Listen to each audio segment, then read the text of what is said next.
Welcome back to PodX. My motive is to spread knowledge and wisdom through this podcast while gaining as much as I can from my guests. Today's guest is someone who I am really excited to have. Her name is Richa Sinha. She is an incredible model and breaking barriers through body activism. Richa began her professional career by modeling and competing in pageants in India. Among her pageant victories were World Supermodel South Asia 2018 held in India and also the title of Beyond Beauty in India. Richa was the second runner-up for World Supermodel 2018, representing India and South Asia in the pageant in Fiji. Richa is an experienced and sought-after model who has shot throughout in India in ad and print campaigns for India's top corporate brands and designers, including Jabong, Myntra, and Hewlitt Packard.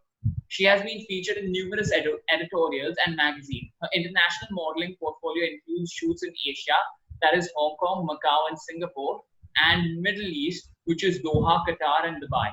Keeping this aside, the lesser known side about Richa is really amazing. Her mother was a social worker, and thus coming from a social background, she is a part of multiple NGOs and also cancer awareness programs. Thank you so much for doing this, Richa. This really means a lot to me. Thank you for being a part of it. So much. Thank you. So I actually wanted to start about how we got along first. So it is really cool the way we spoke for the first time. So just a bit for the audience. So I initially had sent a DM to one of Richa's friend on Instagram, and then he connected me with Richa. So he asked me to DM Richa, telling me that he would inform her, and finally here we are, and I'm super excited. Though Richa, I'm kind of curious. What was your reaction when your friend asked you to go through your DMs, all of them, and get back? Yes, so my friend told me it's a podcast, and he told me that the guy seems very passionate, and I think you must do it. And when I saw your message, I thought that you're really someone who could do a great job. So I thought, why not? Let me try. Thanks so much. And this is really fun. Actually, I enjoy all these podcasts while because I get to learn stuff from other people and get to meet new people. So that is really cool about it. Exactly. Yes, it's really nice. So, Richa, today I'm excited to dive into your journey, your story. I can't wait for my audience to learn more about you and, of course, fall in love with your other side. And I want to start where it all began for you when your mother registered you for a beauty pageant. So, tell us about Beauty that. pageant. Tell us. So my mom was in Mumbai, and we were just hanging around somewhere, and she saw this ad running on her Facebook. There was this ad running regarding a beauty pageant where she really wanted me to participate. I was skeptical for the first time. I wasn't sure if I should be doing it because I've not had great experiences. I have done state level beauty pageants. It was not the best experience, so I thought maybe not. Then when she already registered me, I was bound to go.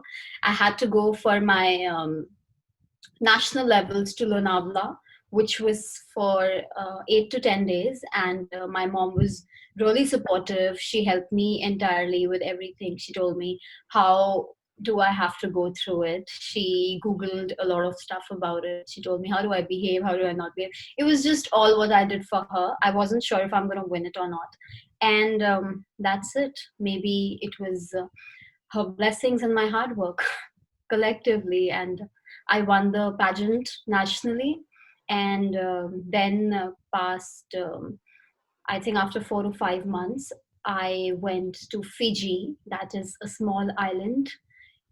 It's 2 hours from New Zealand. Not a lot of people know about Fiji. It is an island, and we went there for the international pageant with all the other countries. So yeah, that's how it all started. It began from my mom helping me, encouraging me, and that's all. No, actually, that is so powerful, though, that you had this amazing upbringing, like the way your mother registered you for the pageant and guided you throughout on what you should do, what you should not do, like your relation with your mother and the way she spoke to you. I kind of feel it's so rare in today's world because I can say I know a lot of people who would say that most of their insecurities are because of the way they were raised, and The so way that is they actually really powerful, which you had. course. I'm fortunate. I'm fortunate enough for being around.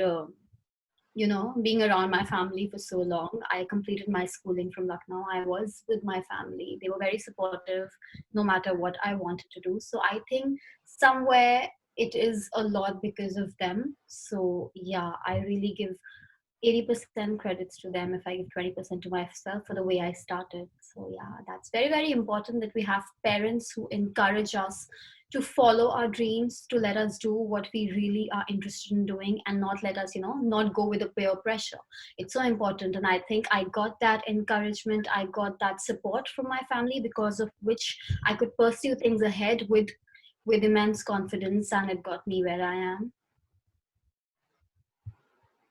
So I want to tell me this because I think you are someone who at such a young age went through so many huge transformations, right? It can't be easy to be spotted, traveling all over the world, making money, being signed and entering this industry, which already had expectations. Like, how did you see yourself catching it?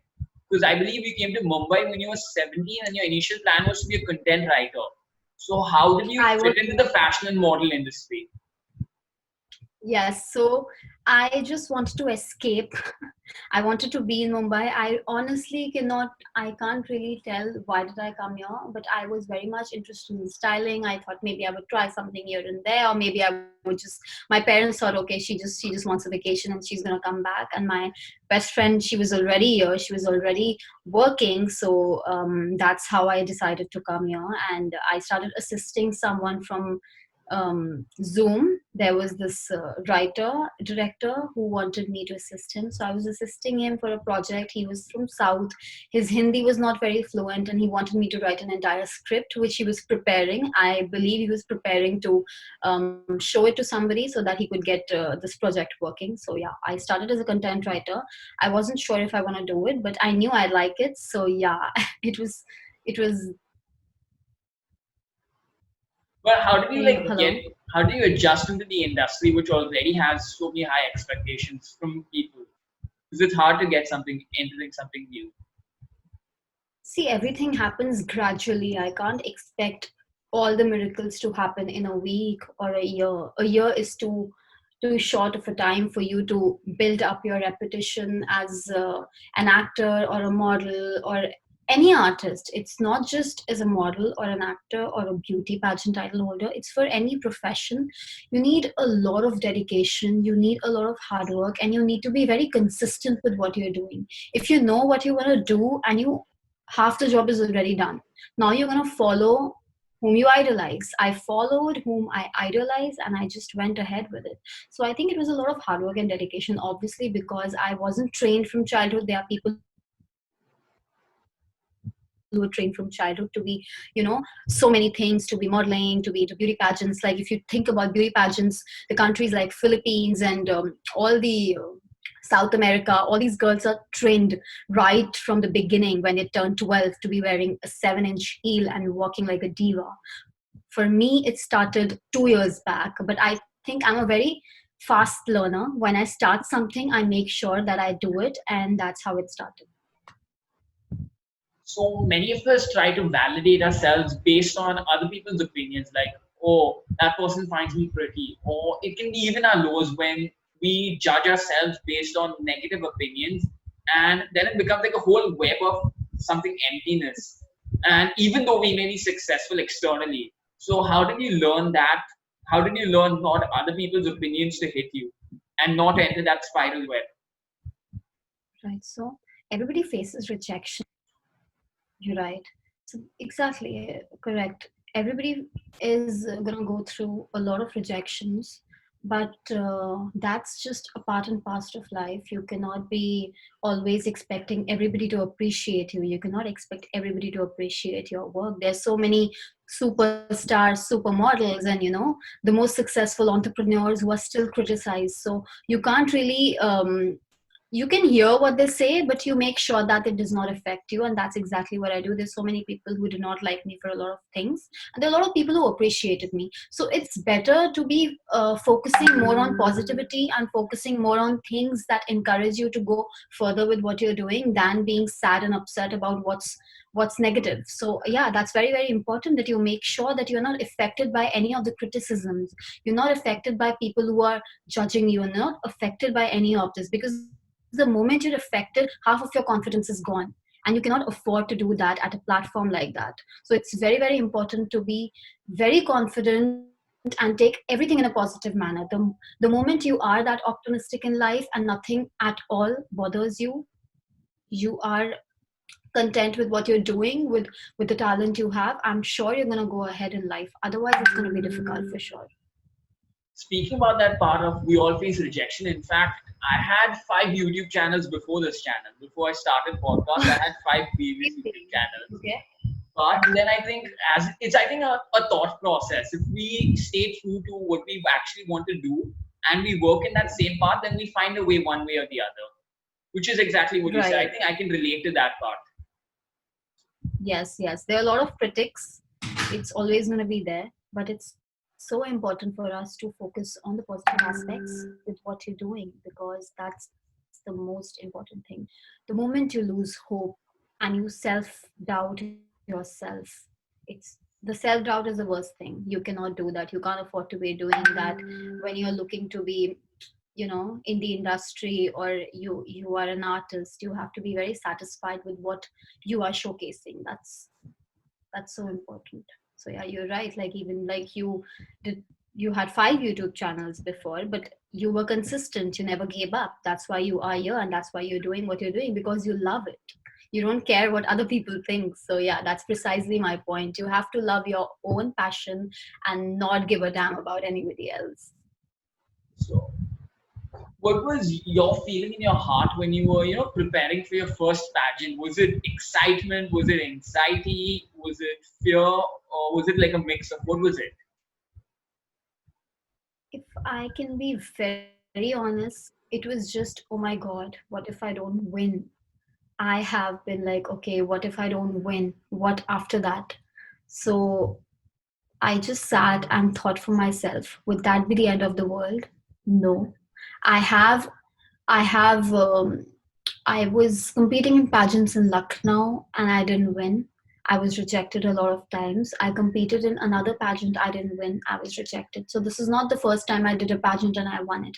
I had a state level experience. That's why I came to this pageant, and I knew, what do I not have to repeat. So it's always good to face rejections, because unless and until you don't face rejections, you wouldn't know what your drawbacks could be. It's very important for us to learn from failure. That's exactly when we can be, you know, understanding how can we learn from our mistakes. So yeah, that's exactly what happened with me for my pageant. And I was confident, I was anxious, I was excited, I was nervous. It was a blend of all these emotions, but at the end of the day, I worked very hard, and I knew that hard work pays off. Not one day, not 2 day, not 10 day, not 1 year, not 10 years, but after that it will.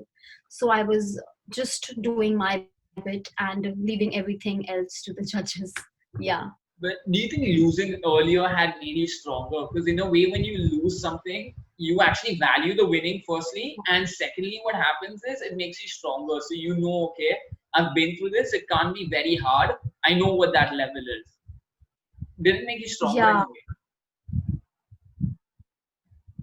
it made me very strong. It made me realize that there are people who are a lot more better than you think you are. If you think that you are perfect, you have rehearsed everything, and there's nobody going to be who's going to be better than you, it's not true. There are people who are a lot more trained than you. So you have to be prepared for every circumstances. You have to be prepared not just for how you look or how you walk. You have to be presentable enough for how you talk. Your IQ is good. looks are good, your walk is perfect, you are presentable enough to be representing your country. So yeah, that's very important. And I'm glad that I faced rejections, because if I did not, I wouldn't have been able to represent India the way I did after, all the failures that I faced before. So I knew the importance, I knew the significance of this pageant and how much it's important for me. So yeah, for the international pageant, I was pretty much prepared. So this is a bit off track question, but in a way, as you grow bigger on social media and all, what we face is online trolling, which is that Right. almost everyone in the industry gets a fair share of trolls and negative comments. So how did you deal with those online trolling? Because offline is a bit easier. I'm not sure if offline is easier or no, but I think maybe you can ignore them, while online it just sticks at your face. So how did you deal with that? I think 80% people who do it are fake profiles. They are people who cannot say it on your face, but they can talk behind your back.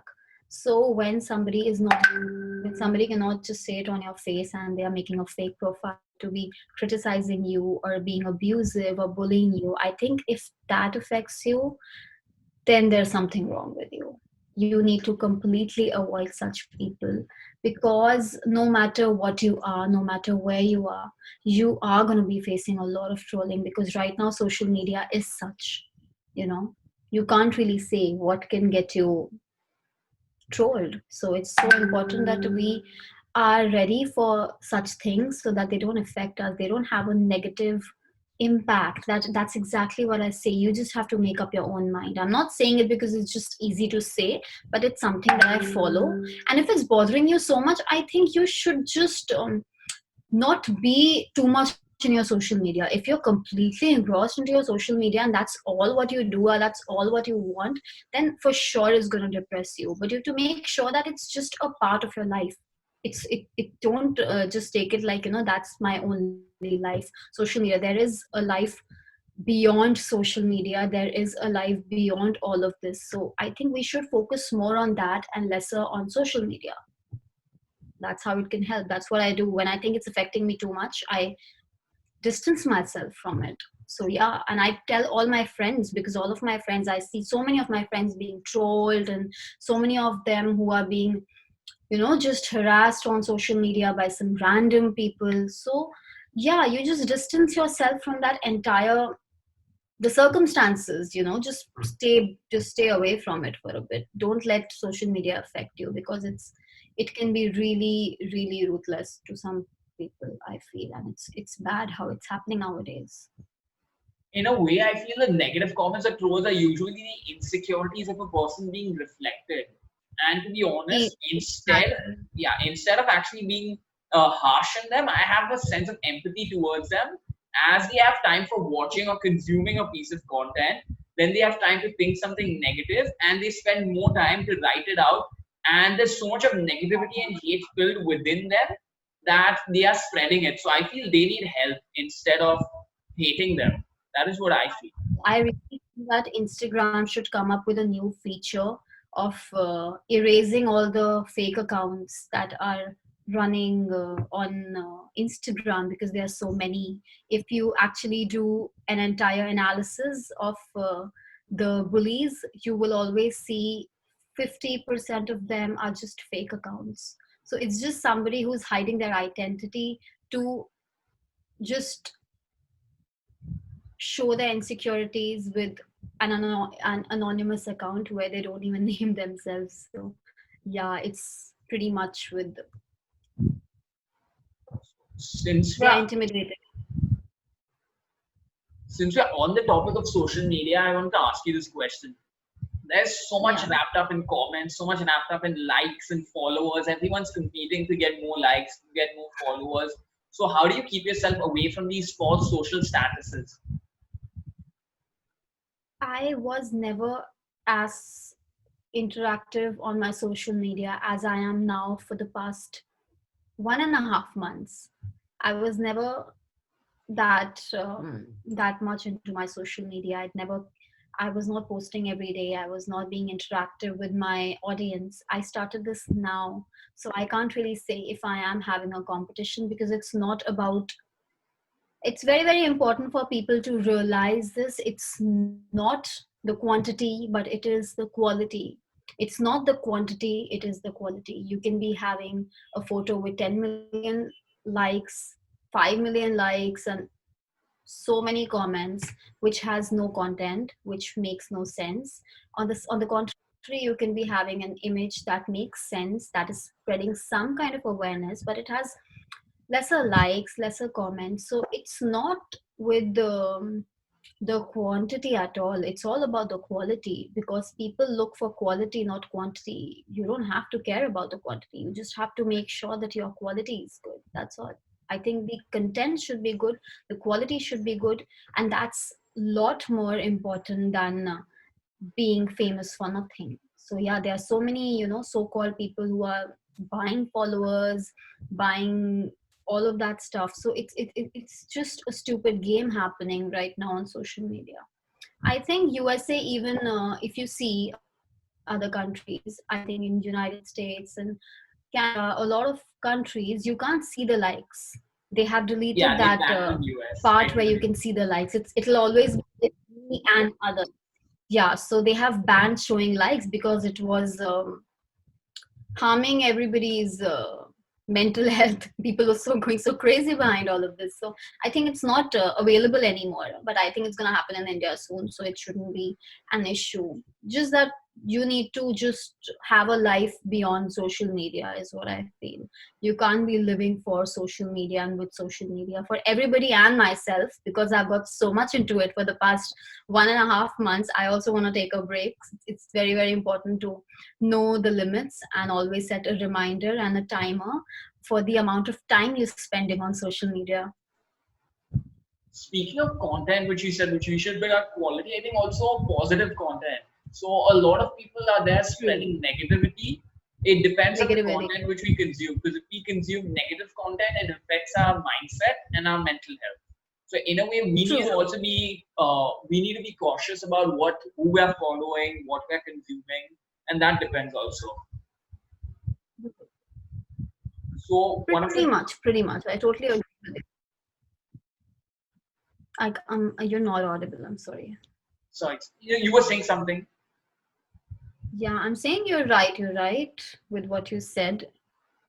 I couldn't hear you after that. So one of the things which I really want to ask you is, which is something I ask a lot of people whose career is based on an external appearance of publicizing their life. In your case, for being a model, it's like getting a magazine cover. Like getting a magazine cover for a model is huge, which is like kind of showing progress that we're going upwards. So how have you stayed in love with the process and being motivated every day rather than waiting for the release of a magazine cover or shoot or something? Because we live in a time where now everyone is looking for instant results for their efforts. Right. Results are never instant. You have to work for it. I have given 4 precious years living in a different city, not in my own hometown, living away from my family, living alone, working towards a goal.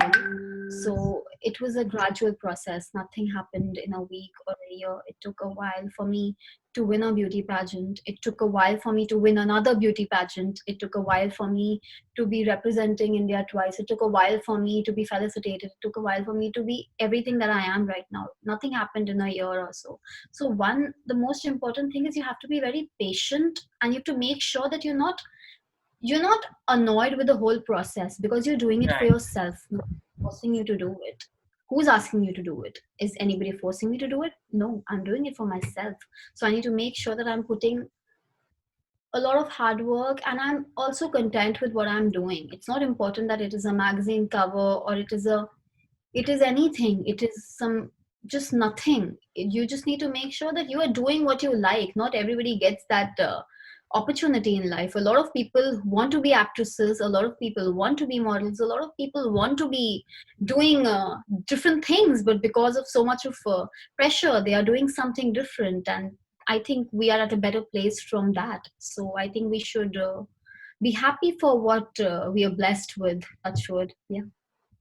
I think I really love your answer because that is something which no one can take away from us. That mindset which we have that I'm Take doing it it away for from me, you. nobody can Yeah. take it away. Exactly. It's your own space. And as an artist, it's very important for you, because I was actually having an Instagram online live session with Nick, one of the most successful photographers from Hollywood, and he shot a lot of Hollywood actresses. He shot Kendall and Kylie. That's one thing he told me, and it's there with me, that if you're an artist, you need to know the art and the beauty and loving the idea of being alone.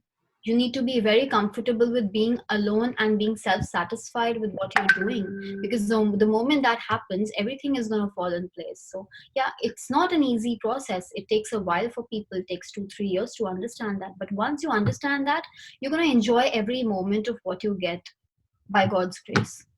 Yeah.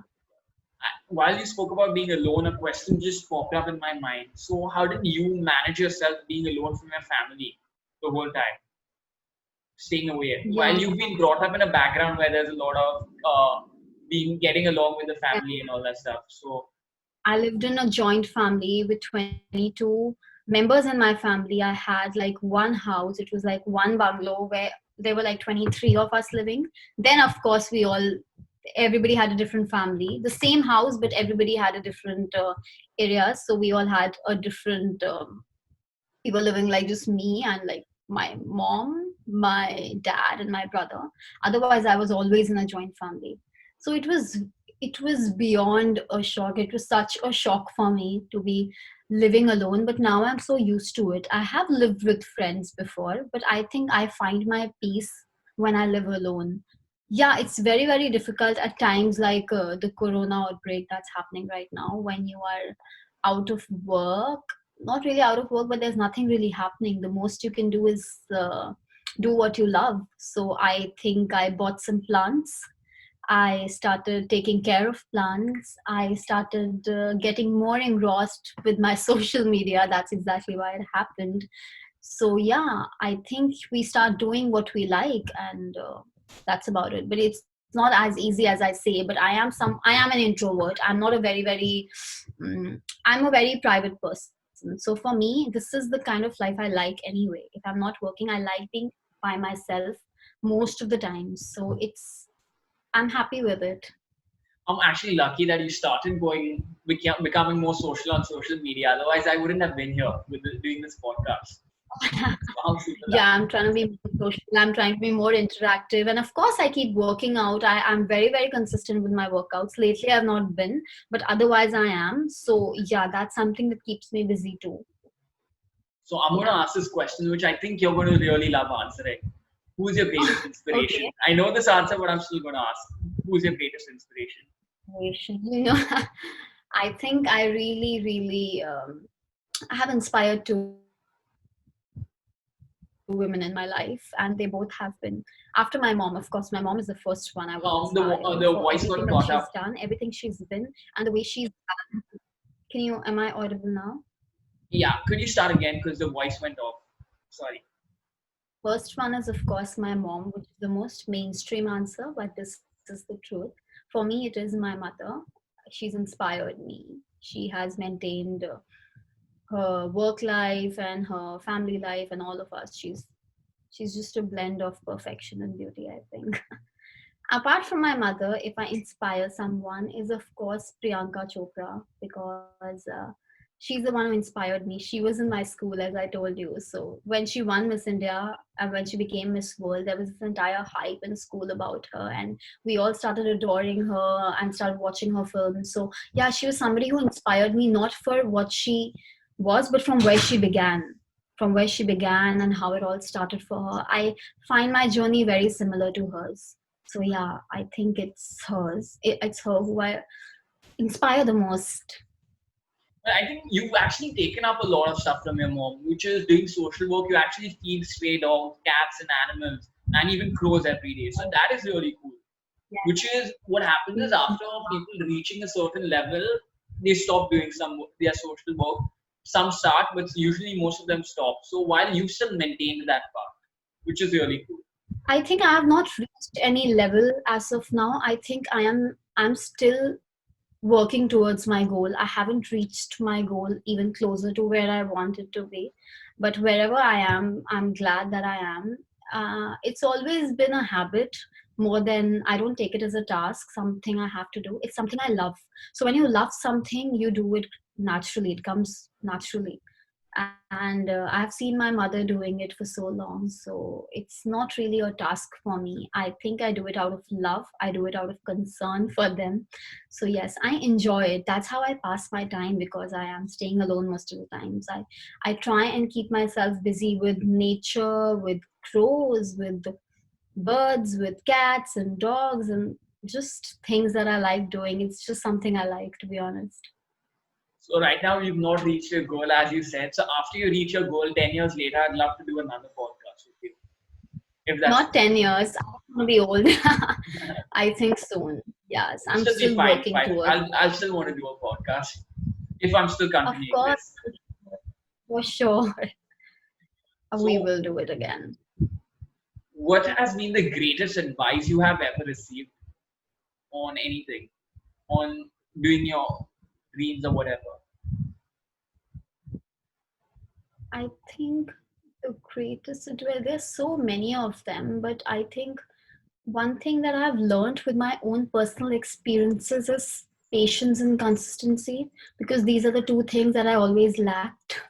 And the moment I learned to follow the two of these, things became naturally very easy for me in terms of my process with what I want to do. So yeah, these two things really helped me um, better. So yeah, I think these two things are important. So I just don't know, is there like a way of how can someone develop and become more patient? Because sometimes there's times when I think I just want this podcast of mine to get big instantly, or sometimes I just wish maybe okay, 5 years it doesn't matter. So how can one develop being more patient? Is there like a way, or it just takes time on its own? You should take up every opportunity you get. You shouldn't be a chooser. You should do whatever you get on your way. That's exactly what I did. I did everything that I got on my way. I did everything. Trust me, I did everything. So you should never be too choosy about your work. You should make sure to make a profile before you can actually be that choosy in life. So it's very, very important that you enjoy enjoy what you do and do it with utmost dedication. That's the best advice I can give to anybody for any profession. It's not just as a model or a beauty pageant title holder or anything, as an influencer. If you say, first of all, I don't think I'm an influencer. I don't influence people. I don't think I can influence people, because I'm not sure about it. So yeah, I don't call myself an influencer or a social media influencer. That's not something I think I want to, you know, be doing. So yeah. But I think there are two kinds of influencers. There are some people who write an influencer just to get brand deals and all that stuff, while there are the real influencers who But actually make an impact in the life, which is they inspire someone. I think a true influencer would be someone who inspires someone else. And I think you're an inspiration to a lot of people. So you a lot are of an people, influencer. Even if you don't write it, for brands, you I are a don't huge write it. influencer. What I feel is that I don't have to keep saying it. Oh my god, I'm an influencer. I'm an influencer. If somebody's influenced by me, you don't have to say it, So I wanted to ask you, right? what is your wish for anyone who is viewing this podcast in any Wish. Um, I don't know, just follow your dreams maybe. Like what else do you say? Follow your dreams and make sure you're doing what you love. Don't do it out of peer pressure. Make sure you like what you're doing, because it's very important for us to fall in love with our profession. It's so important for us, not just for what we're doing professionally, but even for our mental health and everything else. It's very important for us to love what we do, because when that happens, everything falls in line gradually. So it's very important to be passionate about your dreams, to be passionate about your job. Once you do it, everything else becomes so easy in life. Yeah. So, Richa, thank you so much for being a part of PodX. This really means a lot. Do you want to tell them to subscribe? Please, please, please do subscribe. He's incredibly talented. I can say, I can tell. You are a very positive person. You gave me a lot of positive vibes, because of which I actually did want to, reciprocate to you, and I did this live session. And please subscribe to his channel. Thank you so Thank much. you.